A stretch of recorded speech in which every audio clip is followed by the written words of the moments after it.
Speaker గారు ఏదో అభివృద్ధి పేరిట ఆయన చేస్తున్న నేపథ్యంలో అక్కడ మా సాటి మత్స్యకారుడు పడాల చంద్రరమణ కేఎల్పురం నర్సీపట్నం చెందిన వ్యక్తి ఆయన వాచ్మెన్గా పనిచేస్తున్నారు. ఈ అభివృద్ధి జరుగుతున్న నేపథ్యంలో గత నెల 25 అదే సోమవారం రాత్రి అర్ధరాత్రి పూట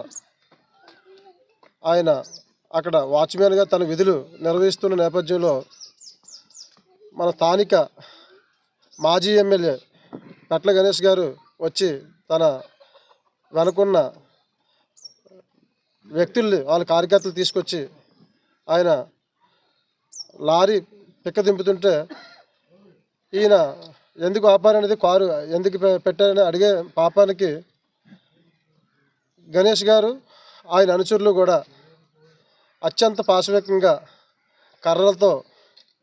చితకబాది ఆయన్ని ప్రాణాపాయ స్థితిలో అక్కడ పడేయడం జరిగింది.